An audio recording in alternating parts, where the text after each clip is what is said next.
Some rivalry trivia. Ooh, okay. All right. That you have personal ties to two of these people. 25 years ago, UCLA walloped SC at the Rose Bowl. Who was the star that day? 25 years ago. 1998. Deshaun Foster. 4 touchdowns. Yes. Who was UCLA's defensive coordinator? Nick Elliott. Excellent. 2 for 2. And on the last play of the game, which I'm writing around about this week, they were up 34-17. Bob Toledo called a naked bootleg. Cade rolled out, ran for 23 yards. SC was really not happy about it. Mm-hmm. Would you ever call a naked bootleg up 17 in a rivalry? I have not been in that situation. I mean, You've been up, scored. You've been up. We've been up. I've never been that kind of guy. We scored late last year, but it was with Ethan for 2 years ago down there, with Ethan Fernea, who was our third string, unbelievable special teams player, actually playing for the Colts right now. He bounced one and took off to put it to 62. But I've never been that type of guy in those games. You just, rivalry games are intriguing. You just want to win them, and that's the main goal, but not trying to rub people's faces in it or any of that. I don't get into that kind of thing. I've never gotten into that kind of thing. So, but I can see where people can get that feeling. We talked about Caleb Williams earlier in the week. Is he hurt? No. You're gonna give me some more information. Nothing on that. I'm hoping that you can give me some information. No, I don't know. I don't know if he's hurt. I just know he's. It's interesting because I don't think there's ever been a 2-time Heisman Trophy winner since Archie Griffin. But his numbers are staggering, and when you watch that guy on film, you can't tell me that there's a better player in the country than him. I haven't seen him. I'm just, and I think sometimes you get into he won it last year, so let's give it to somebody else. But if the award's supposed to go to the best player in the country, that kid is as good a football player as I've had the opportunity to coach against. I've coached against Andrew Luck, and Andrew Luck was the number 1 pick in the draft, and Andrew Luck was a truly special player both at the collegiate level and the college level. And to me, Caleb is in the same category as Andrew Luck. What have you seen from the rest of the offense on film? They're dynamic. They have so many different weapons at the receiver spots. Taj Washington, Brendan Rice, Singer, Zachariah Branch. I mean, they got some guys who can run. Juice Robinson's starting to contribute from a little bit. I think the running back they took from South Carolina, Marshawn Lloyd, is a really good player. And Lincoln does such a good job offensively of spreading you out and attacking kind of if you spread out, but you didn't spread out in the right way. And Caleb's got such a great feel for that system. I think there's some things that he's allowed to do at the line of scrimmage just because I think he's been with Lincoln so long. So that's what makes it difficult. When you get to play against guys that have been there for a while, you may be able to fool them when they're younger guys, but not when they're older guys. So they're gonna stretch us to the sidelines and try to get their players in one-on-one situations, and we have to be really, really good tackling in the open field because they got some dynamic kids when they get the ball in their hands that can turn 6 into a 6-yard catch into a big play. So that's kind of been our focus all week long on defense, is rallying to the ball and tackling and getting as many guys as we can to the football. Coach Sanders yesterday said he wanted leniency for the recruits accused of taking stuff from the locker room at the Rose Bowl. Do you agree with that? And also, can you clarify how many of them were UCLA unofficial recruits? I don't have all that information, Ben. I don't.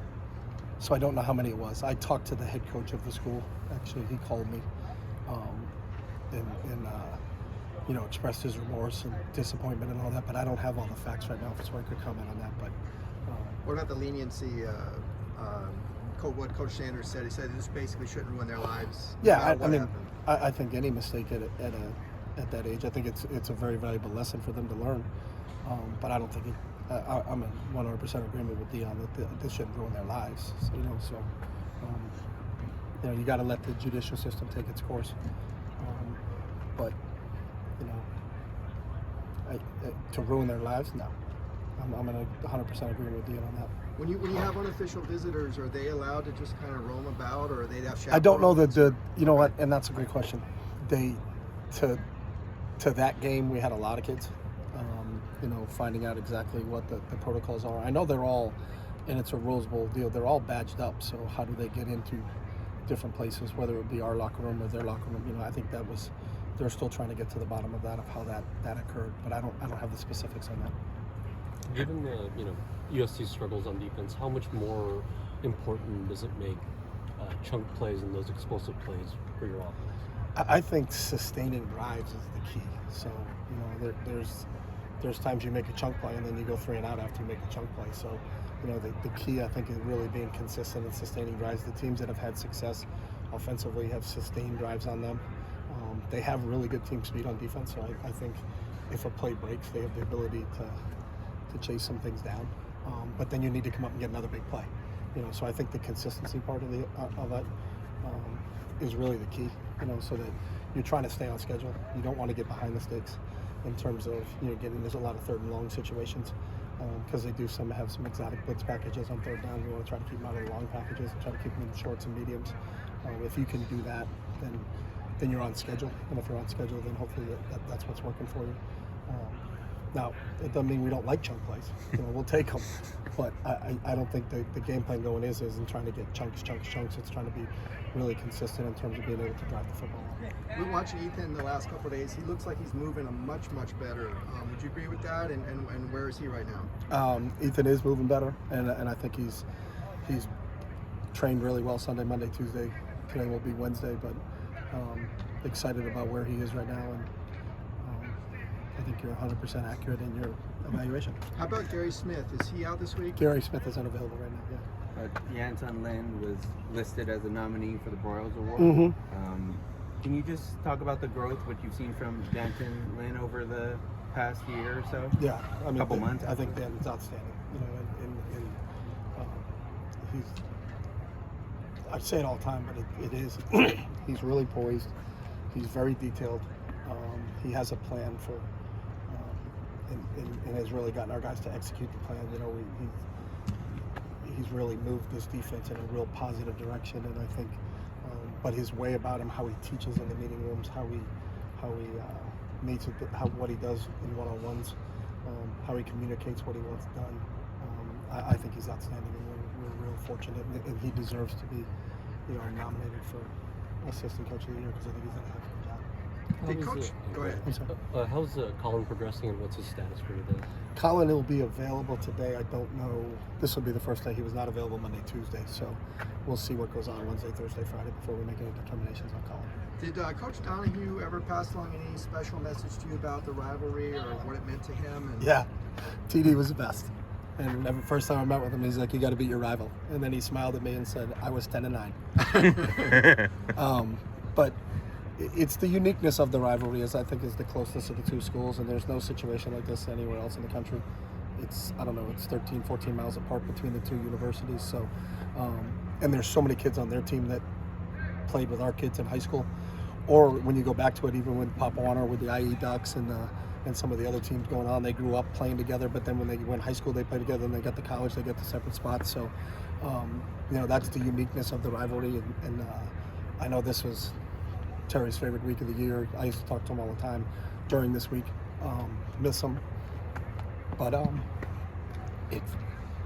it's what makes this game special. And he had a great relationship with John Robinson and the guys he went against all the time, and it was a battle, and that's what it is every time you play this game. Coach Red Sanders said it's not just life or death; it's more important. Yeah, we've seen that go. Do you like that? Obviously there's tongue in cheek, but yeah, it's tongue in cheek, and I think everybody appreciates that. But it's like none other. The cool part where each team wears their home jerseys. There's a uniqueness to it.